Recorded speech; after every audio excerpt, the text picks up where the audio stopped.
Hello, I'm delighted to welcome you to tonight's Evolution Matters lecture, sponsored by the Harvard Museum of Natural History and the Harvard Museums of Science and Culture.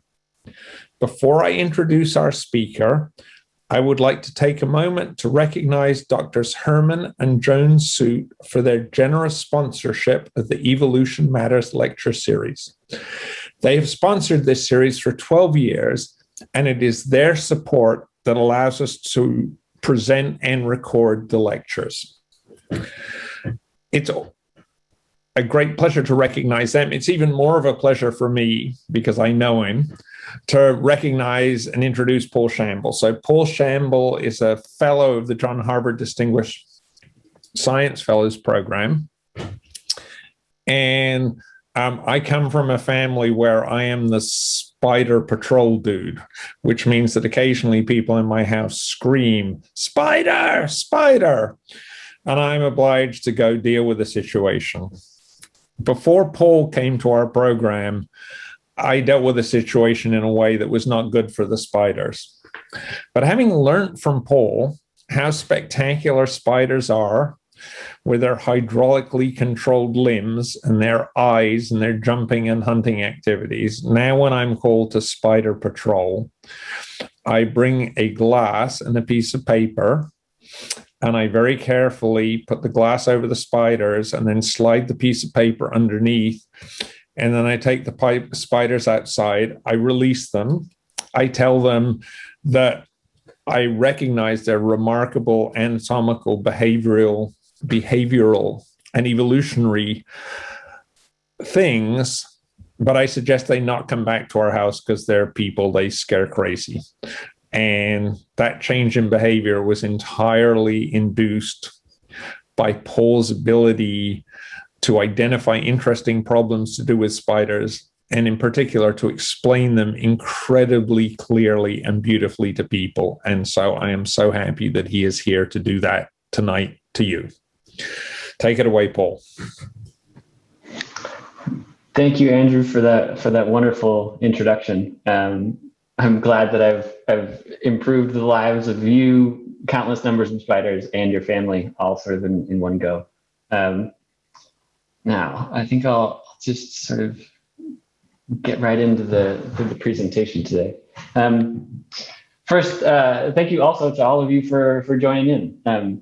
I'm quite excited about this, and I'm eager to talk to you about my work a little bit. And at the end, hopefully we'll have time for some questions and answers. Now, so the title of my talk is "What Spiders Have to Say," and in my research, I have actually worked on how spiders hear, and there's some very, very cool work about sort of how they talk to each other. But today I'm going to sort of interpret this a little bit more broadly. And you know, these are creatures that most people don't think about very often, and indeed some people try very, very hard not to think about at all. So the real question is there anything that we have to learn from these animals? And I'll sort of come back to that when we get to the end. Now, first, I thought I would just sort of start off with some background. Here's one of the spiders that I'll be talking about throughout the talk today. And this is just a nice little cartoon schematic to give you sort of a little bit of a grounding in what we'll be, who we'll be talking about, I suppose. So the first thing is that these animals are arthropods. That means that they have exoskeletons. That's sort of mostly the only thing it means. But the main thing I want you to take away from at least this introduction is that spiders are not insects. The most recent common ancestor of spiders and insects was alive about 600 million years ago. This means that spiders are as much insects as they are lobsters or other things like that. To put that into context for people, the sort of time that two things have been diverged from each other, this means that this is sort of like comparing humans and lampreys, which are like these crazy, weird eel things that don't have jaws. So you are as much like a lamprey as a spider is like an insect. Now, in terms of sort of body plan type things, sort of the easy stuff that we can kind of go over quickly. They typically have 8 legs. Amazingly, lots of spiders have the ability to lose legs and do just fine. So sometimes you'll see spiders with 7 legs, even 6. They're fine. Don't worry about them. They just sort of go about their business.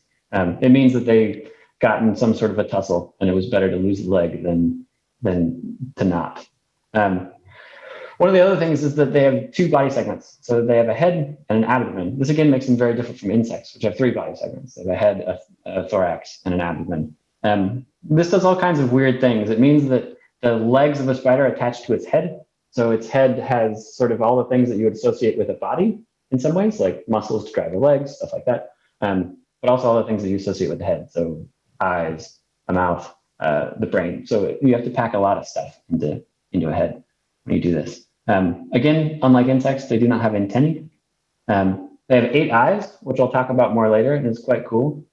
And Andrew alluded to this in his introduction. They have hydraulic leg extension, which is a sort of wild peculiarity of this group.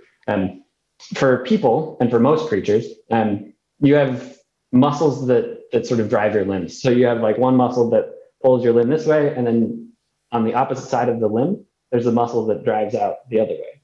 Spiders in their legs have muscles to bring their legs in, but they don't have muscles to push their legs out. Instead, their head is a huge hydraulic pump. And so they pressurize their heads, and it drives hydraulic fluid into their joints. And that's how they extend their legs, which is very weird, even when you're a biologist and you think about weird things a lot. And maybe most famous of all spiders can produce silk. Different spiders make different kinds of silk. Silk's used for lots of different things. But this is also sort of a thing that all spiders do. Now, the spiders in particular that I'm going to be talking about today are jumping spiders. Usually when people think about spiders, they think of sort of Charlotte's Web, these beautiful orb weaving spiders that make these nice round webs in your garden or something like that. And for as spectacular as those are, that's not what we'll be talking about today. Instead, I'll be talking about jumping spiders, which live very, very differently from orb weaving spiders. We're just going to sort of show you a quick video to sort of give you an idea for if you just see one of these animals out and about and what they do. So in this video, the spider's going to start out over here. And I'll just sort of give you a little preview. As their name suggests, they jump quite a bit. So what's going to happen is the spider will start out over here on the wall, will jump over here to the leaf, and sort of wander up along the stem.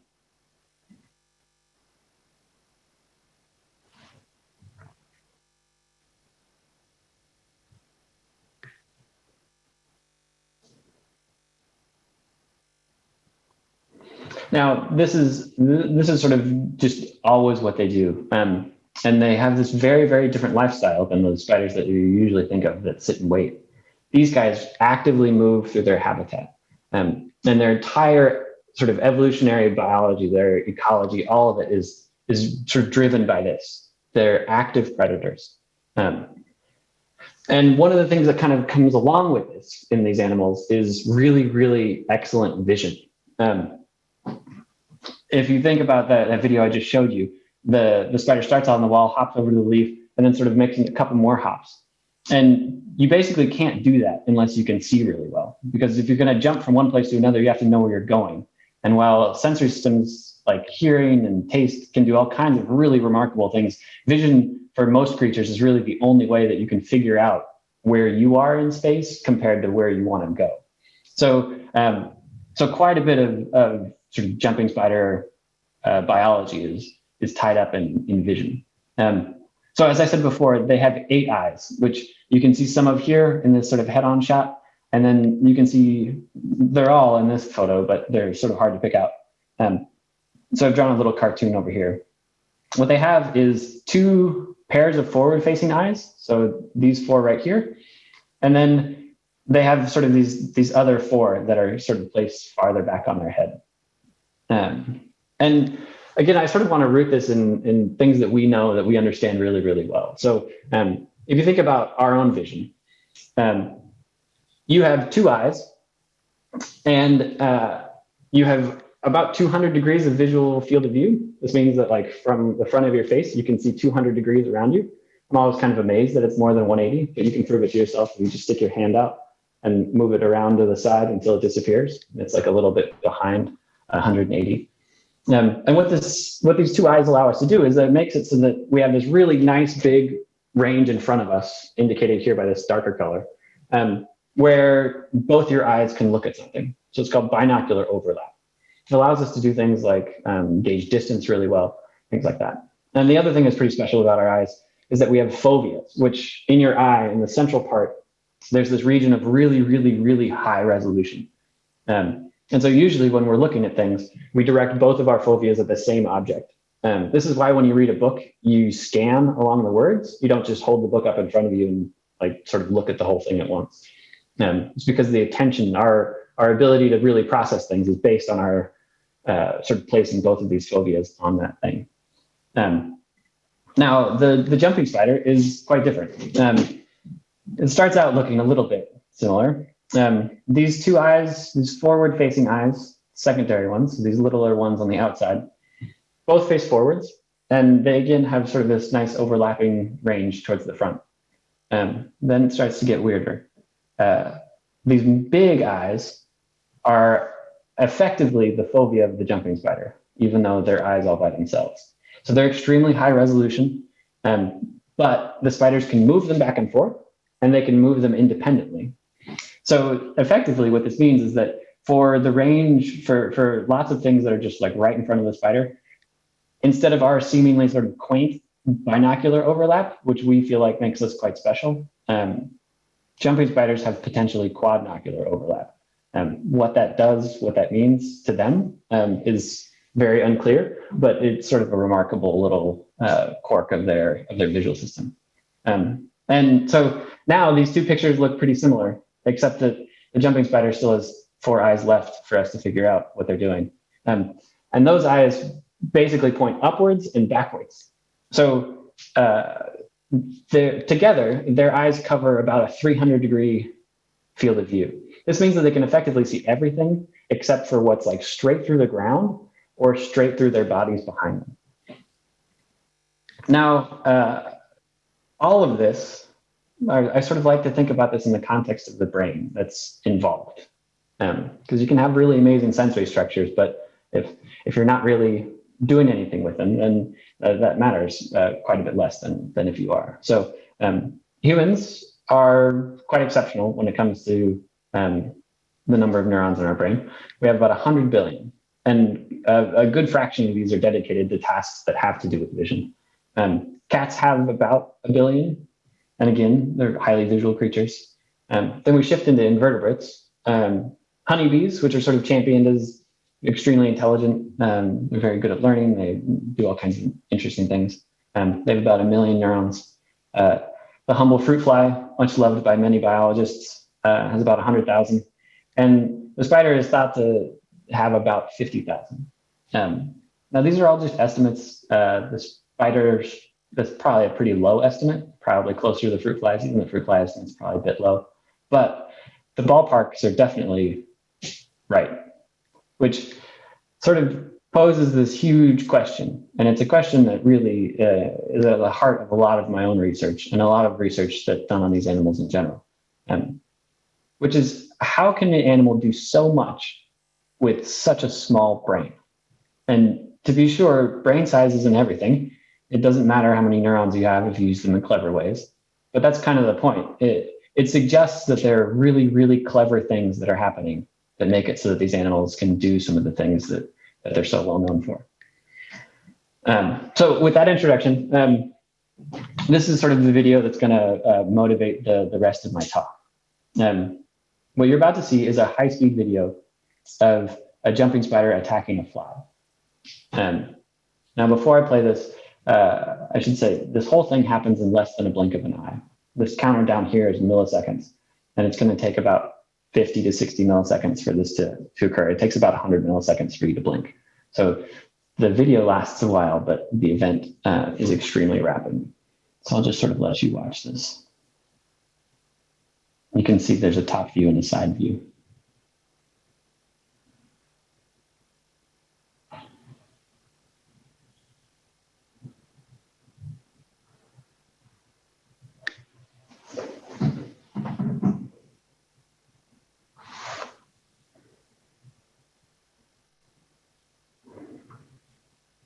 Now, there are three really, really remarkable things about this that are sort of going on when you watch this. The first one's navigation. The spider knows where it is, and it knows where the fly is. And it even knows that the best way to get from here to there is to jump across this. You could imagine that other creatures might not know that, and they would just sort of step into this gap. The jumping spider's ability to navigate goes well beyond this. There's some really clever experiments showing that they can solve little mazes, and work in my lab has sort of started to look at this a little bit as well. The second is object recognition. If you're going to go attack a fly from a great distance, you have to be pretty confident. Well, you don't have to, but jumping spiders do this in a way where they are very confident that the thing that they're attacking is worth attacking. And the last one, of course, is the jump. Like I said, my research has sort of looked at all three of these things, but today the things I'm going to focus on are object recognition for the most part, and then at the very end of my talk, I'll talk a little bit about jumping. Now, the other thing I want to say about this is I want to make it clear sort of how remarkable the thing is that you just watched. These animals are about 1 centimeter long. Some of the ones that you'll see in the videos sort of from here on out are smaller than that. They're about half that size. They're about 5 millimeters in body length. So if you got together all the best roboticists and computer scientists in the world and told them that you wanted them to make a 5 millimeter long creature, or thing, I suppose, that could jump many body lengths, navigate through space, and be able to recognize objects, they would just laugh at you. We're not even close to being able to do this. And that's without even saying that it would have to be wireless, and that it would have to be able to be powered by whatever energy can be extracted from a fly once a week. So these are really, really amazing things. Now, like I said, I'm going to talk about object recognition for most of the talk.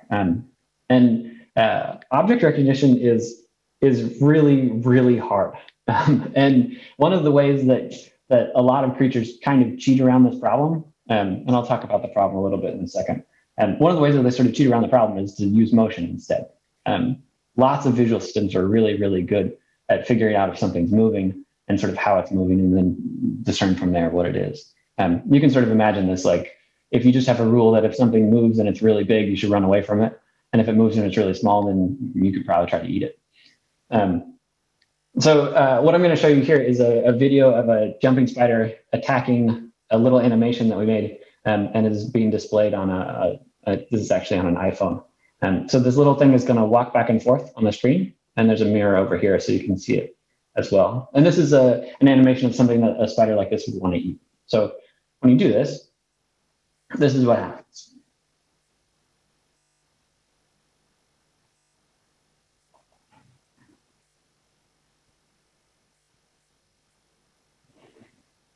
And I can tell you, this video is 30 more seconds, and this trial was like 2 minutes long, I think. They don't tire of this. They are quite convinced that the thing in the screen is edible, and they will stalk it back and forth quite happily for a long time. So we already knew that they could do this based on motion. I'm going to sort of, again, use us as an example and sort of try to root our own understanding of this. Behind this blue square is a panel from Where's Waldo? And I want to make 2 points with this. The first one is that we also use motion sort of as a way to cheat around the problem of sort of parsing visual scenes, telling what's important and what's not important, or even just sort of locating objects. And the second one is making this point that that static object recognition, that finding things when they're not moving, is really, really hard. So without further ado, what I'm going to do is I'm going to reveal the panel for 5 seconds. You're going to have 5 seconds to try to find Waldo, and then the square is going to come back.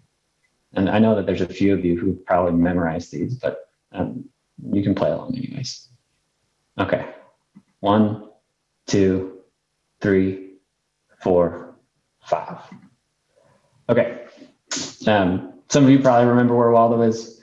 Some of you probably don't. But now we're going to do it again. You're going to have 5 seconds to find Waldo. And this time Waldo's going to move a bit.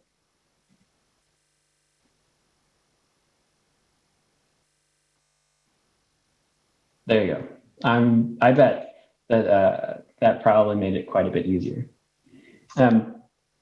Now, just to really drive home this point that static object recognition is special and hard, just think about a picture of a bicycle. If I just gave you a picture of a bicycle and asked you what was in it, you would say it's a bike, and that would be easy. But if you think about the kinds of things I could do to that picture, the kinds of things I could change about that image, and still you would be able to tell that it's a bike, it's pretty amazing. I could change the background, I could change the lighting, I could change the angle from which the photo is taken. I could even cover up part of the bike, and you'd probably still be able to tell me that it's a bike. And once you start thinking about that, you realize that the task is not easy at all. And this is why often when you go to websites, they'll ask you to prove that you're a person, and they do it by showing you these pictures of like boats from weird angles or crosswalks or all kinds of other things. And the reason why this works is because these tasks are really easy for people to do, so easy that we sort of take them for granted. And they're really hard for computer scientists to do. They're really hard to implement in any sort of computer programming way. They're really hard to automate. There's been advances in this lately, but it's all sort of deep artificial intelligence, cloud computing type things. It takes a lot of computing power to be able to teach a computer how to do this. So I think one of my take-home messages is occasionally reflecting on how amazing your own cognitive abilities are is sort of a fun thing to do. Now, so this brings us to the question that we wanted to ask the spiders. We wanted to know whether they too can recognize static objects. This is something that's been looked at in humans for sure, a couple other vertebrates, but really not very much in invertebrates. Now this is tricky though. This gets us into sort of the tricks of experimental biology. You can't just ask a spider what it's looking at. You have to figure out some way that you can tell something about what it's thinking based on what it does.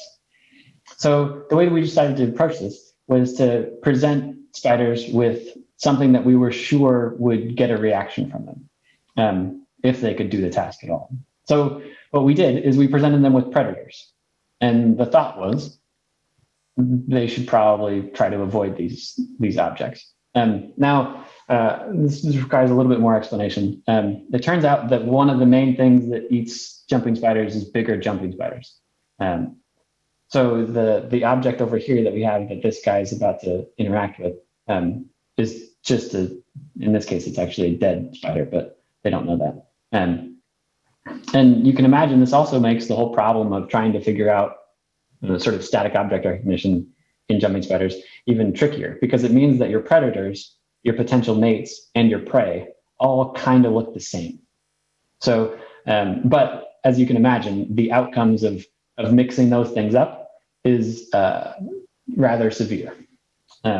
So the way this experiment works is that you'll see one of these little jumping spiders appear over here on this platform. Jumping spiders like to go places. So the way that we do these experiments is that this platform is raised up, these both are, and there's nowhere else for this guy to go. There's nothing within jump distance of this platform except for this one. And then there's sort of a bunch of stuff over here off screen that they sort of would want to go explore. So what this means is that to get over there, you would have to walk past this guy. So what happens when we do an experiment like this? I'll just sort of let the video play.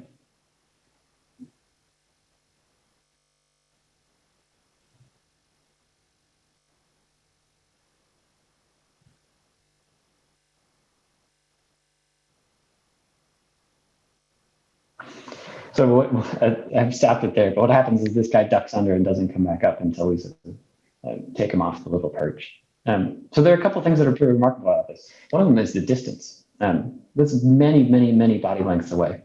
And so this was exciting. This was quite cool. It suggested to us that maybe that they really could do this static object recognition. But there are always questions.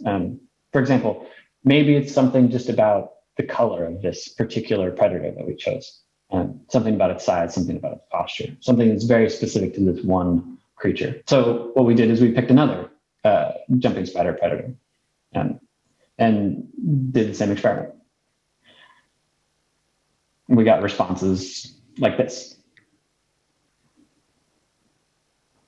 So that guy's turned and is about to jump off.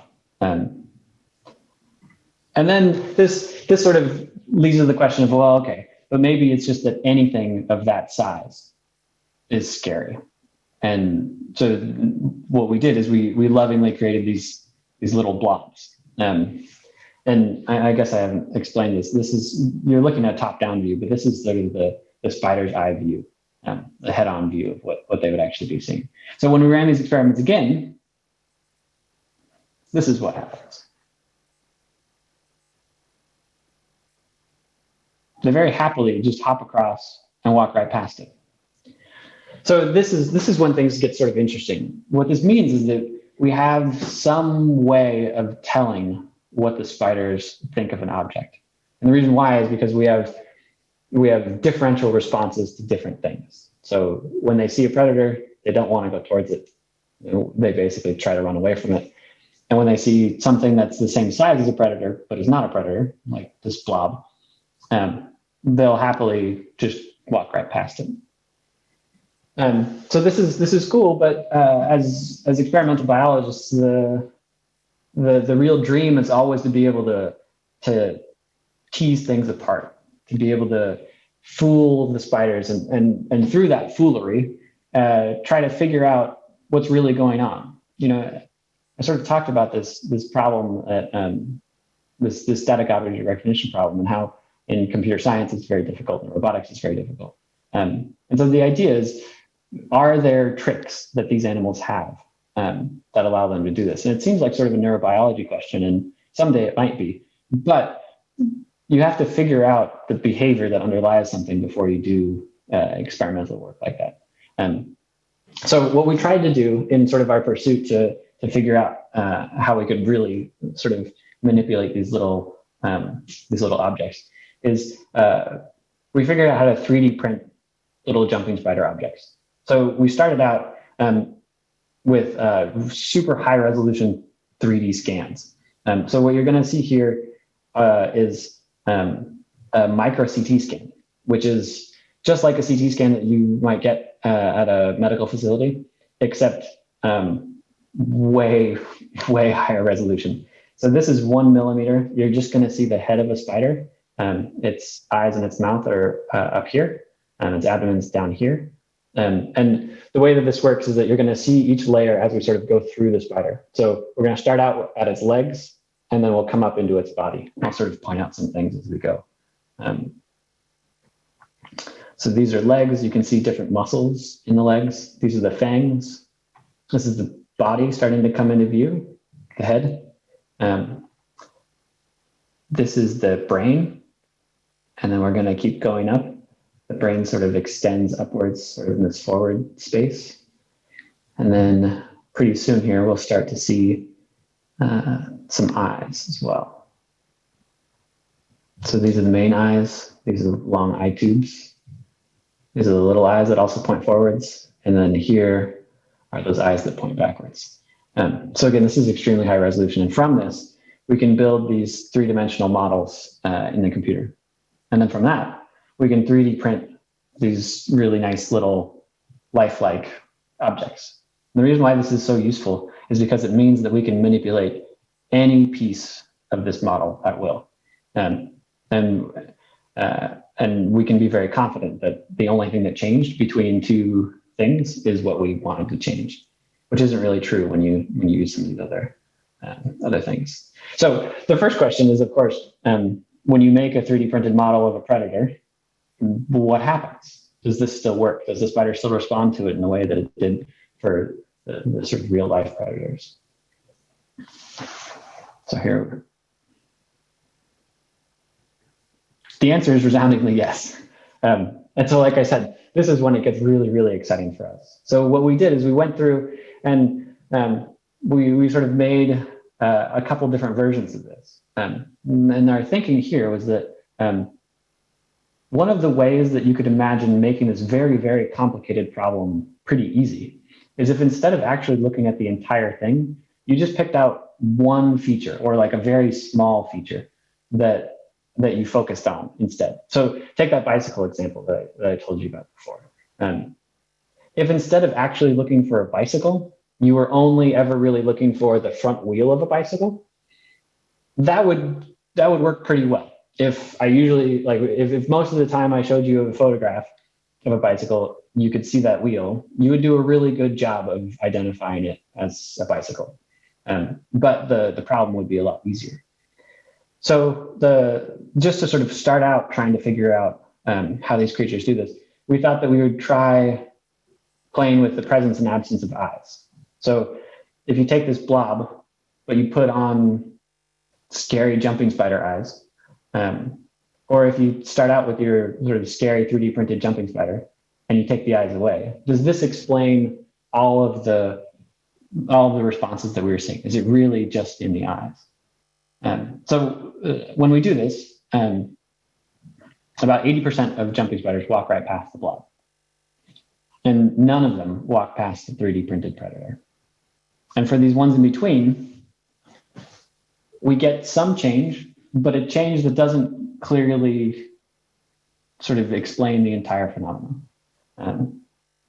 So we sort of, like I've sort of been saying this the whole time, but we can sort of create this scale from scary to not scary and try to figure out what it is that puts something on this and where and why. Now, I've sort of focused on individual videos for this. We've done this thousands of times, or over 1,000 times, I should say. And we've done it with lots and lots of jumping spiders. And in the lab, the way that we actually do this, we don't just watch the video and sort of decide what happened. We track the spiders, and we can get an awful lot of information out of this. We can figure out how far away they were when they saw it. We can figure out what angle they were at when they saw it. We can figure out how fast they're walking, how fast they're not walking. We can even track where they're looking. So what you're going to see here is a jumping spider is going to show up over here. But what we've done is we've drawn a big line out from the head of the jumping spider so that we can look at where its head is pointing, which tells us where it's looking. So I'll just sort of let this go. Because one of the questions is, are they really actually looking at these targets? And if they are, how? There's some exciting ways that we could answer that question in the future, but this is a pretty cool start. So as you can see, they definitely look straight at these things. And curiously, they even sort of seem to look at them as they back up, which is sort of a fun little thing. Now, so this sort of brings us to the conclusions for this part of it, which is So I started this question: can they recognize static objects? And like I said, this is not trivial. It seems like something it is something that we feel like is easy, that we sort of take for granted, but it's very, very hard. And the answer to that seems quite clearly to be yes. Do we understand how? The answer to that is not yet. We've sort of just started this in terms of really answering the question, I should say. We know it's a complex process, and we know that because of those eye presence absence experiments. It's not just based on a single feature. It seems like they're really using multiple features, which is interesting. And more importantly, now we have a way to actually ask and answer these questions. So now that we've sort of created this setup, we can really get in there and try to figure out exactly how they're doing it. And like I said, whether or not there are little tricks that the spiders might have for recognizing other objects. Now, with that, I'm going to sort of switch gears and quickly talk about jumping. Like you saw in that first video, and the second video. These animals jump quite a bit. And while they're very good at it, and they do it very happily, they're sort of interesting because most things that are famous for jumping are things like grasshoppers and fleas. And most of those jumps are escape jumps, with a creature just trying to get away from wherever it is as fast as it can. And because of that, they end up sort of on this evolutionary trajectory to jumping really, really far and moving really, really fast. And jumping spiders don't really do that. But what they do is they make very targeted jumps. They jump some places they want to go. And so I'll sort of start this video and I'll talk my way through it as we go. What you're going to see is another high-speed video. This is 2,500 frames per second. Again, this guy is about 5 millimeters long. This gap is, in this case, 2 centimeters. So what you'll see is a top view and a side view. The spider jumps through a little laser beam that triggers the high-speed cameras that allows us to collect all this data. And so that's where the typical jumps looks like. And one of the things that's really remarkable about this is that, like I started to say, it's very targeted. So they're not just throwing themselves out there. So if you give them different gap sizes, like it says here, 1 centimeter, 2 centimeter, 3 centimeters, I'll play all of these and you can sort of watch the difference. Again, these are all very, very fast. These spiders are moving at about 600 millimeters per second, which is almost a meter per second, which in terms of body lengths is quite a bit. It's not fast for you, but it's very fast for them. And what you can see from these 3 videos is that they tend to jump towards the near edge. And again, this sort of fits with what we've been talking about so far. They seem remarkably able to tell where they're going and to get there quite specifically. Now, in all of these videos, you've probably noticed this long red line. This is silk. Jumping spiders, like I said, don't weave capture webs, but what they do is they make these drag lines that they leave behind them wherever they go. And they anchor them, particularly before they jump, and generally just sort of when they're wandering around. And what this does is it makes it so that, at least in the case of a jump, if the jump goes wrong for some reason, if they slip off of this thing when they get there, or if they don't jump far enough, or anything like that, they can just turn around, climb back up that line, and they just end up back where they started from, and everything's fine. Now, there's also evidence that they might actually use this silk line to help control their jumps mid-jump. What I mean by that is that they might actually sort of tighten down on that silk line mid-air to help them slow down and to change their orientation while they're in mid-air. This is quite a cool idea, but nobody had really figured out or come up with a way to experimentally play with this. So one of the things that we've done in the lab is we built a system where this start platform moves very, very quickly. So what we can do is the start platform basically chases the spider when the spider is midair. And what that does is it makes it so that instead of being this nice tight line that the spiders can put tension on, it makes the line slack. So even if the spider tries to put tension on it, there's just this big slack space, and so they can't really do anything. So if you do this, the question here is, does it affect how the spiders jump? And again, we've done this a whole bunch of times, and the answer seems to be it does, which is pretty amazing. It suggests that they really do use silk as a way to control their jumps, which is a type of locomotor jump control that is completely unlike anything that any other animal does. There are lots of really amazing jumpers out there, and some of them have some pretty incredible sort of evolutionary adaptations for doing what they do. This one is very, very strange. We're still sort of trying to tease apart exactly how all this works, but I thought I'd share it with you. I think it's quite fun.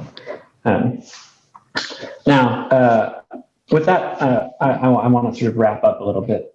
The first thing I want to say, and sort of want to leave you with, is that I want to make the point that none of the spiders I showed you here are exotic. All of these spiders are creatures that if you just walked out into your backyard on a nice day, you would find little guys like this. All the spiders that we use in our work are from Harvard's campus. We just wander around, look at the outsides of buildings, and that's where these guys are from. We know, as biologists, we often sort of portray this idea that everything is on some desert island somewhere in some exotic place that you'll never go to. And that's really not the case. And so much so that I sort of want to give you this 3 to 5 minute challenge. Pick some day in the next week or so when it's really nice outside. Go out into your backyard or to a park nearby and find some space where there's like a couple types of plants growing right next to each other. And just stand there or sit there and watch it. And I can bet you that what'll happen is you'll sit down and nothing will happen for probably 30 seconds or a minute. And then you'll sort of get this feeling that everything comes out and shows up and it all sort of becomes alive. And the insects will start wandering around, spiders will start wandering around, or at least you'll start noticing them. And just sit and watch and think about what they're doing, think about what it takes to do what they're doing, and just sort of allow yourself to be amazed, because it is really, really quite cool. And there's really quite a bit going on there. And in a lot of cases, the things that you'll see are scientific puzzles that we still don't have answers to. And there's really the possibility that some of those things have sort of answers that will show up in technologies in the future, or they'll just be sort of interesting scientific things for us to explore. Now, so I started with this question about what spiders have to say, and hopefully I've convinced you that the answer is quite a bit, and that we just have to figure out how to ask these questions. And we also sort of have to be willing to listen and learn. With that, I want to say some thank yous. Thank you to the John Harvard Distinguished Science Fellows Program, led by Andrew. Just allowed me to do my work and has been just a really wonderful community here at Harvard. The Harvard Museums of Science and Culture for inviting me to give this talk. And to my lab, past and present, here we are in a delightful pandemic Zoom lab meeting. Massimo Diagro, whose work I didn't get to talk about today. Daniel Rosler, who took all the photos that you saw and did the object recognition work.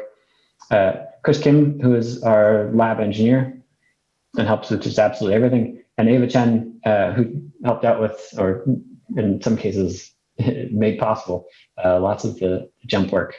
Who's now a graduate student in robotics. So with that, I think I'd be happy to take any questions that people have.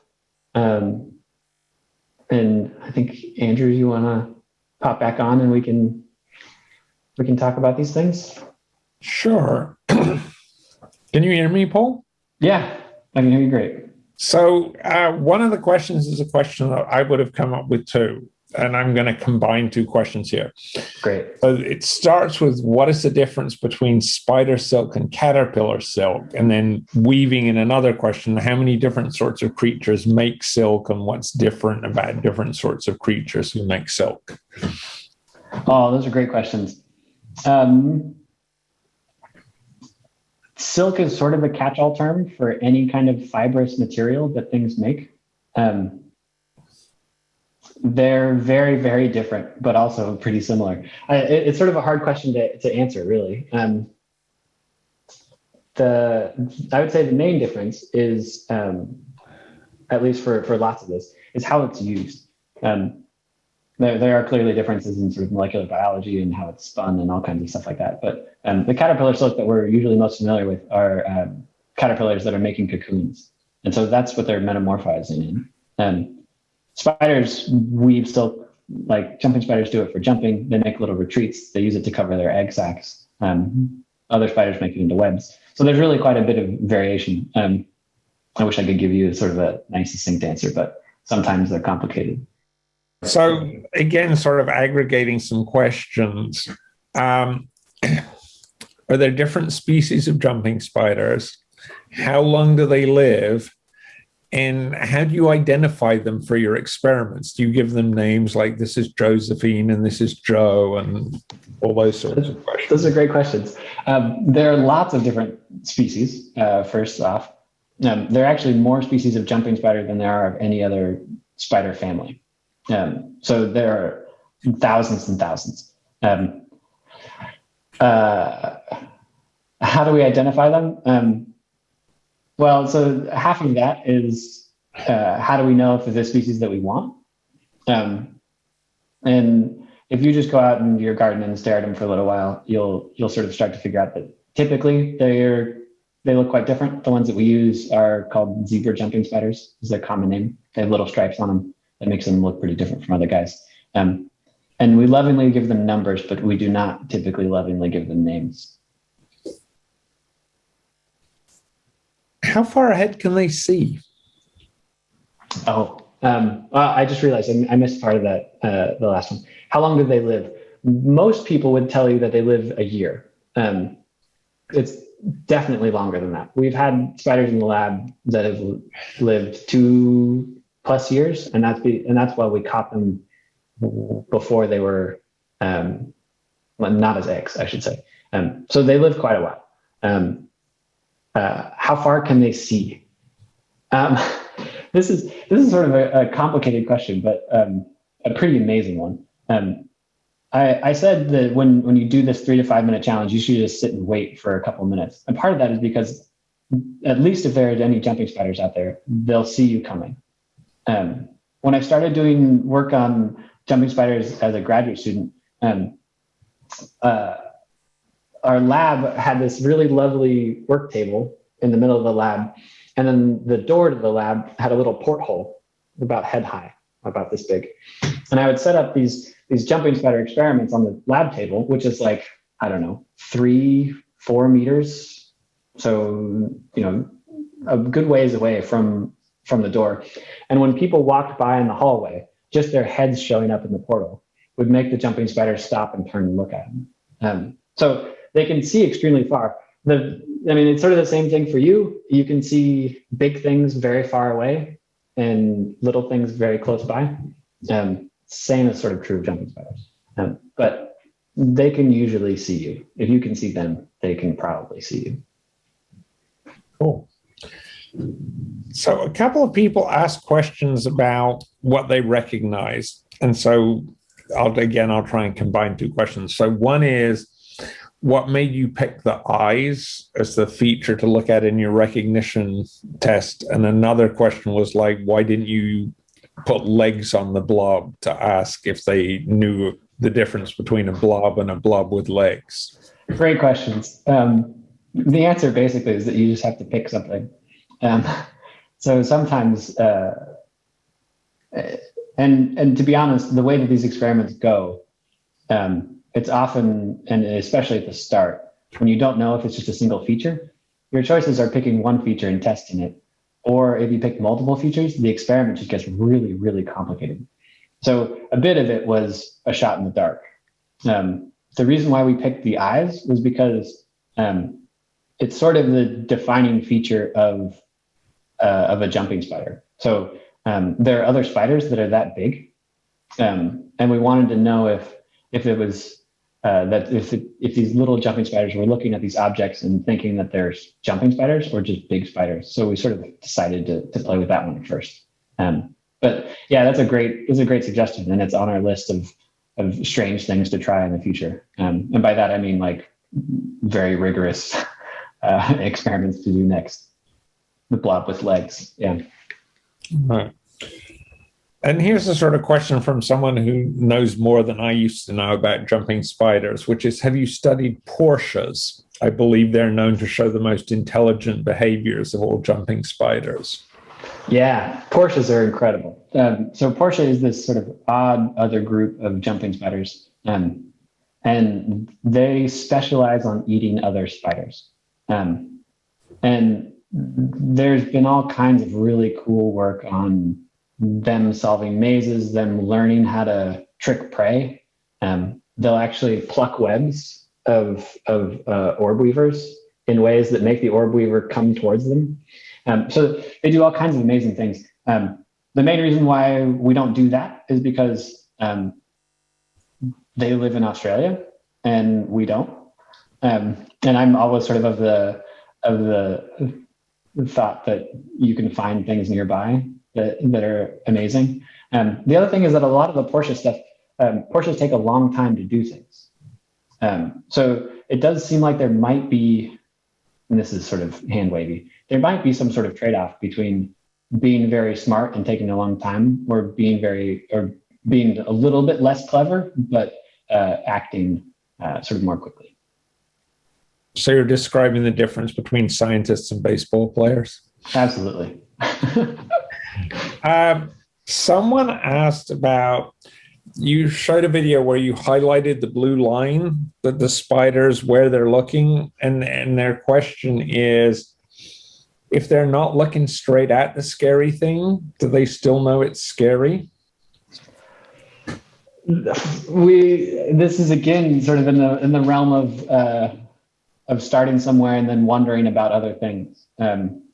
We can do all kinds of strange little tricks. We can cover up eyes. We could have spiders sort of move through a maze, so the thing automatically just appears on your left side instead of being directly in front of you where you want to go. But I don't know. I don't have an answer for you yet. It would be very, very cool if they can do it without having to look straight at it, but I don't know. Okay. And someone who liked your talk wanted to know if you've ever done any sort of collaboration with artists about visual spiders and making movies or spider prints or whatever. No, we haven't. They should email me.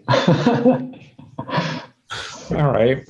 And so then we have, again, I'm going to combine a couple of questions. So this is about other things they do. Do they use their jumping in mating or displays? And should we be scared of them because they bite us? Oh, great questions. Great questions. They kind of do their jumping in mating displays, but in sort of a crafty way. I didn't talk about it in this talk, but anyone watching who wants to know about jumping spider courtship, put aside some time to hang out with YouTube. They do amazing, amazing things. The way I usually describe it is that males sing and dance to try to impress females. And impressing females is especially important because females are big enough to eat males, typically. So the dance has to be good. But when you watch these dances, one of the main features of a jumping spider dance is that they'll wave their legs and they usually hop back and forth a little bit. So I think the hopping is probably the most direct connection between jumping and courtship. They don't really jump. I don't know of any courtships. I'm sure that there are some out there, but I haven't seen any that that really incorporate what you would really call jumping. But they do sort of have like hopping in them a lot. And then what was the second one? I forgot. How do they bite us? Right. Yeah. I probably should have said this. Jumping spiders are extremely reluctant to bite. I've never been bitten by a jumping spider. And most of them are so small that they don't even try.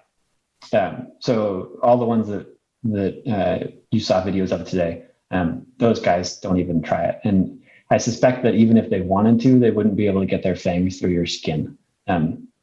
So no, don't be afraid of jumping spiders. Don't mess with them, but but also don't be afraid of them. And from Elliot, age 8, how big is the largest jumping spider? Oh, Elliot, great question. Big. They're about like that big. It's the biggest one I know of, which is big for a jumping spider. Spiders get to be really big, tarantulas, things like that. But jumping spiders sort of top out kind of around that big. But if you ever see one that big, you'll be impressed. They're pretty amazing. And there's a follow-up question from someone who I suspect is a grown-up, which is, if we look at the fossil record, what's the biggest spider that ever lived? Oh, that's a great question. I actually don't know the answer to that. I could give you, it's a good question. I wouldn't be surprised if the biggest spiders are sort of close to where they are now. So orb weavers can be really, really quite big, sort of dinner plate sized. And there are some others that are about that big too. You'll often hear about like marine scorpions were really, really huge. But things get different when they come onto land, and spiders are a sort of terrestrial group. So I don't know. I wouldn't be surprised, though, now that I say it out loud. I wouldn't be surprised if there are some huge ones that I just don't know about. There used to be dragonflies that were like a foot long, or many feet long. So there's probably a spider to eat them. Yeah, it's interesting. I just lectured about the history of life on Earth and some of those sea scorpion fossils. They're not real scorpions. Were 10 feet tall. Yeah. The Cambrian explosion is bonkers. So I don't know. Yeah, if you ever want to be afraid of things, look at the fossil record. So, and here's a question from someone who shares your last name, and therefore I presume this is the sort of family privilege question. This is Helen Shamble. Is there an attribute of spiders you'd like to study next? Great question, Mom. I'm not done with these ones. Vision and jumping are both really, really quite weird. And one of my favorite things about vision in particular is that it gets you into cognition. And what I mean by that is that we're such visual animals as humans that a lot of what we think about in terms of what makes us smart and what makes us sort of cognitively excellent are sort of visual tasks. And I really like that in jumping spiders, you can ask a lot of those questions. But that everything is so different. So I think I'll stick with vision a little bit, but we'll see. And here's a more sort of existential question. I've had lots of this type of spider at home. I want to know how I can interact with them respectfully. I don't want to hurt them or scare them.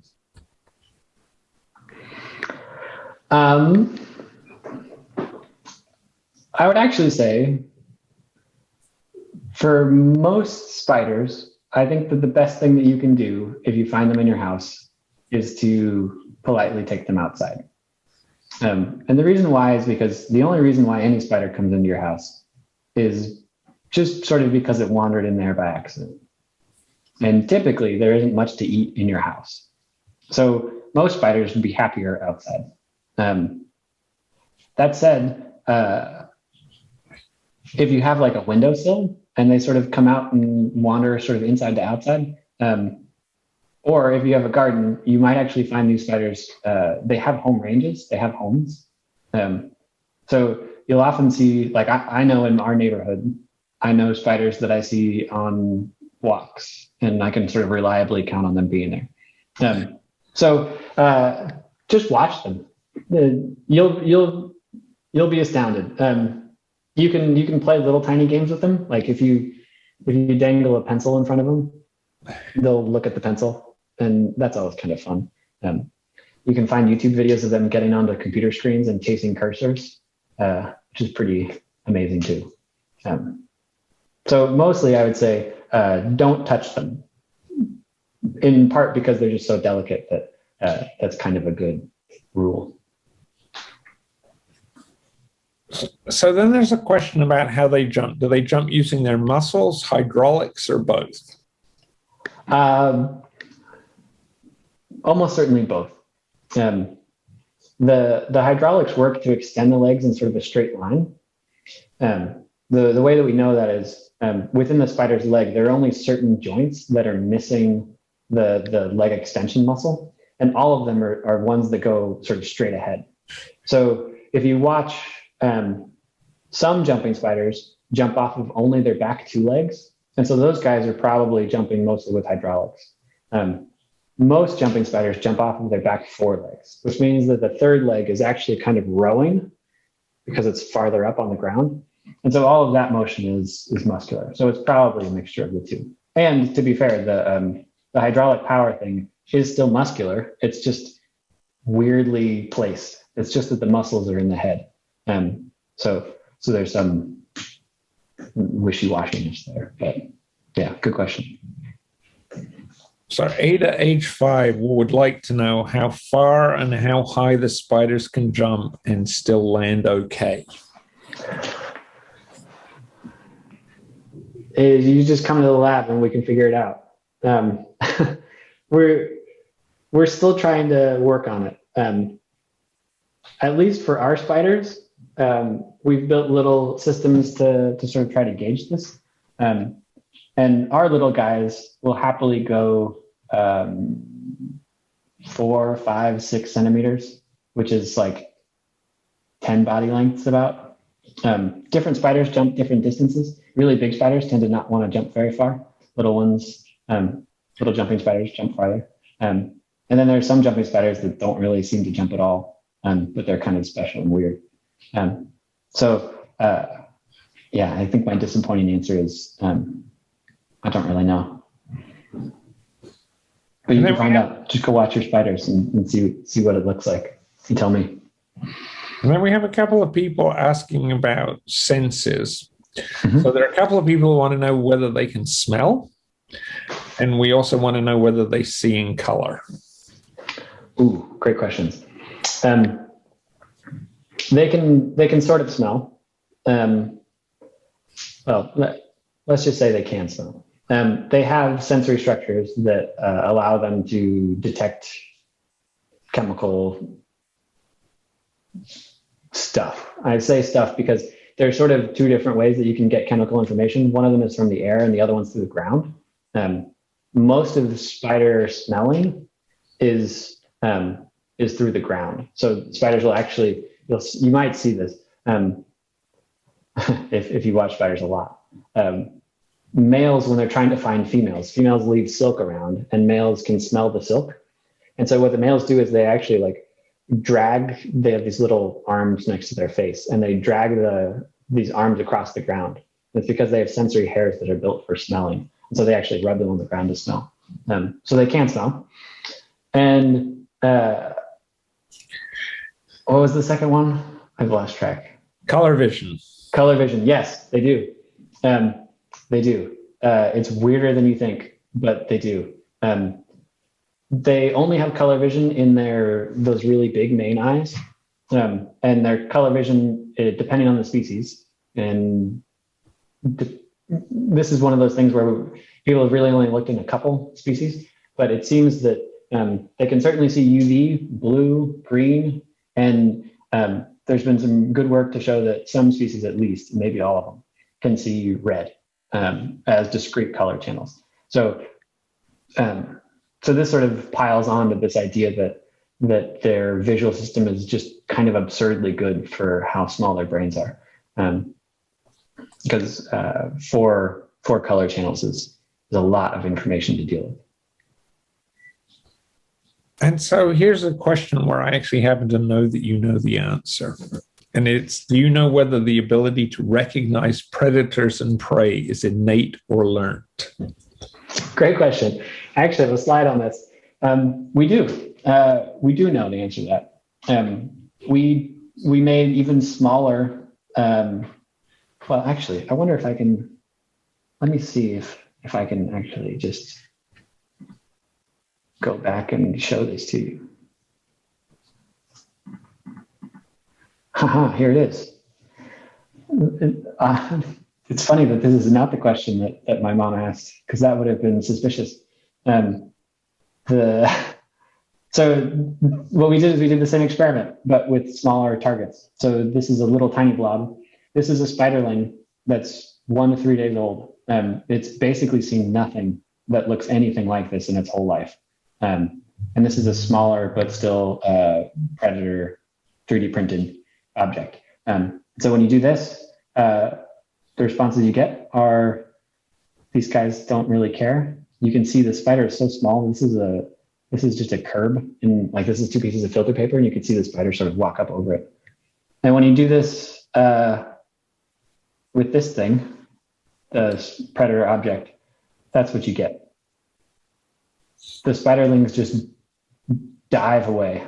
They jump away really, really rapidly. And so you get almost exactly what we got for the adults. 80% walk past the blob, or about, and none of them are willing to walk past the predator. So it does seem like, at least to some extent, this is innate, which is, again, quite cool.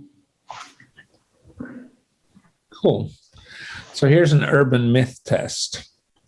Is it true that spider silk is stronger than most metals?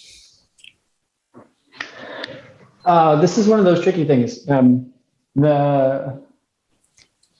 It's true that spider silk is remarkably strong for what it is. It does have sort of more toughness than most man-made materials. Toughness is how much energy something can absorb before it breaks. The thing that makes it kind of tough, no, well, I shouldn't say that. The thing that makes this discussion kind of hard is that most of what people actually like about materials are that they're very stiff. So metals typically don't bend very much. Or at least I should say that spider silk bends much more than metal does, and it gives much more. So spider silk in some ways is really, really remarkable and better than man-made materials in lots of ways, but there just aren't very many scenarios where the way that spider silk is better is actually sort of useful. So like a good example is people always talk about how it would be amazing to have a bulletproof vest made out of spider silk. And it's actually a really terrible idea because projectiles travel really far through silk before they stop, even if you made a vest that did it. So in a case like that, it's not really a good idea. But would it be good for bungee jumping? Seems to me like that might be a good application for something like that. Yeah. Yeah. And then you just have the problem of how much spider silk do you need to support the weight of the person, which is going to be quite a bit. Well, no, I meant like a material, but presumably if it had the same mechanical properties as spider silk, the cord could be a lot thinner. Yep. I suspect so. And so someone, just to stay on the silk for a second, someone asked the question, what is the excretory organ that discharges the silk? And how is the amount and filamentous structure controlled? Great question. So this is one of the things that makes spiders sort of special. They have what are called spinnerets towards the back of their abdomen. And this is where all the silk is spun. And basically what it looks like are these little nozzles. And the silk spinning process in spiders is incredible. All of the silk is stored as liquid dope in the abdomen. And in the process of being pulled out, they can't pre-make it. So it's all liquid in their abdomen. And as it gets pulled out, a bunch of chemical changes happen. And then, and just some really amazing things, like there are these big protein molecules that get sheared into rods. And so you end up with a bunch of overlapping rods. as the silk actually emerges from the animal. So there's a lot of really cool sort of molecular biology that goes on, and what you end up with are, at least in jumping spiders, you end up with just this straight rod. It just looks like a totally uniform rope. It's not woven in any way. It's just one big cylinder. So here's a great question. What inspired a nice human being like you to start researching spiders in the first place? I've always been interested in sort of strange things, I think. But really, it was the opportunity to work in a lab when I was an undergraduate. I had the good fortune to stumble into Eileen Hevitz's lab at UC Berkeley. And it was just so fun because spiders are the kind of, they're one of the places in science where when you come up with a question, at least at the very beginning, you can assume that no one knows the answer. Sometimes they do, and sometimes it's a question that's been asked before, but more so than in other places, you can sort of assume that. And I really love that that sort of level of excitement and discovery. How many legs can a spider lose?